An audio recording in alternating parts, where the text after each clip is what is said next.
Alright, so this is basically lecture 9. So lecture 9 we're going to cover the general properties between alkanes and alkenes. So first and foremost, alkanes. The general formula for alkanes is actually CnH2n plus 2, right? And this is just a general formula for alkanes. But if the question, let's say, would ask, if n is equal to 2, we just basically rephrase, CnH2n plus 2. We just rephrase all the n's with actually 2's, and then you actually get this number down here. You can try it yourself. So, general properties of alkanes, we know how a normal one, without any ketones, aldehydes, alcohols, so on and so on, right? This is your normal molecular formula on how you draw all of these, right? Keep this into consideration. Now, alkanes can occur both as straight chain molecules and branch chain molecules. And straight chain alkanes are usually form a classic homologous series, right? So, as the molecular size of alkane actually increases, the intermolecular force increases. So, when intermolecular force increases, this also means that the boiling and melting point increases because you have a stronger intermolecular force, right?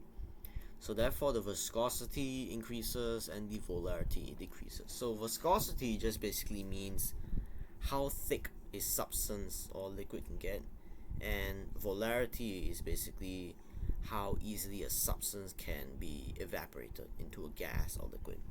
So if I ask you a question, let's say viscosity increases, the substance is quite thick. The volarity actually decreases is because there's no way you're able to evaporate such a thick substance, right? So therefore we kind of put it that way. Reactions of alkanes are typically relatively unreactive when it comes to cracking and combustion as well. And then from combustion you burn the alkane to actually form carbon dioxide and gas and water. Substitution reaction. So a substitution reaction is basically where an alkane would undergo a reaction with a halogen, for example, and the halogen will actually take over the roles of all the hydrogens itself. That is what we call a substitution reaction with halogen atoms as well. Now, isomers of alkenes, different arrangements of carbon chains. For example, we have just butane, right? And then you also can write it like that. It's completely fine as well. Now we move on to alkenes. Alkenes basically unsaturated because remember the E just basically refers to a double bond, and the general formula is actually CnH2n only, right? So general properties of alkenes. Similar to alkanes, alkenes form a family with regular trends in reactivity. Molecule gets bigger, followed by its physical properties increase, such as its melting and boiling point, as well as its viscosity as well. Now, alkenes typically have a low melting and boiling point compared to equivalent of alkanes.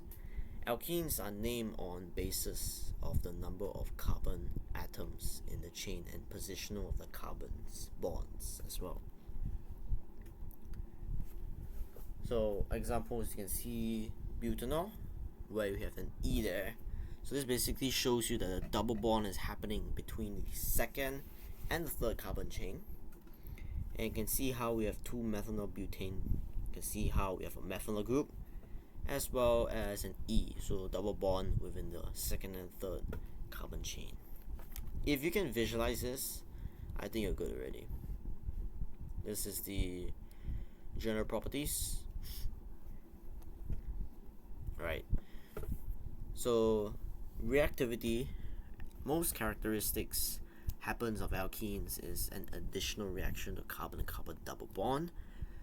The double bond is converted into two single bonds and additional reactions which undergo things like halogens, hydrogen halodanes, and even normal hydrogens too, right? So when alkenes were to react with oxygen, typically they will undergo combustion, right? So they will actually form water and carbon dioxide. Now when alkene were to react with halogens, which what we call halogenation, typically where, for example, we take ethene, for example, it will actually bubble through the bromine water, and the bromine will now be decolorized, and then a colorless liquid will form, which is immiscible with water. Immiscible, if I'm not wrong, this basically means two or more substances to actually form a homologous solution, I think. You can see how this reaction happens when we go through halogenation. How ethene reacts with bromine, which is in group 17. Bromine will replace the roles of the hydrogens and actually break the double bond to now form that now. Same thing with hydrogen bromide. This is the reaction with hydrogen halides. And another reactivity is actually hydrogenation. So hydrogenation, typically for alkenes, they don't actually react with hydrogens normally. They go through under normal conditions and temperature and pressure as well. However, if there's a presence of a nickel catalyst, like nickel catalyst at a temperature of maybe 200 Celsius, the alkenes will actually undergo an additional reaction with hydrogen to produce an alkane. So typically it will be reduced back from an alkene to now an alkane, losing its double bond to form now a single bond. You can see how that happens from here.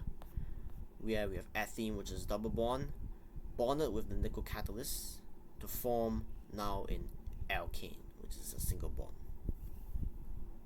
Isomers of alkenes, typically you have butane, double bond, 2 bracket 2 ethene. You can see that double bond. There's a difference between these two. Structure isomers of alkenes. All alkenes with 4 or more carbon atoms in the structure isomers. So I can see that. Pretty cool. This is another example. I think by now you should know this already. It's nothing really much to go through. I mean, if I were to give you a question like this, you're able to draw this out, then it's amazing already. I've already went through isomers, but I'm going to say again, we got geometric. You can see how there's like a double bond. That is actually because we have alkenes. Alkenes, double bond will actually stop the rotation of groups attached to the carbon atom itself. Right? And then you can see hydrogen atoms are locked onto opposite sides of the double bond. This is also known what we call trans isomers, and Latin just basically means across each other. And then the other one we have C, just basically means beside each other, on side to side. And there you go, that's lecture 9.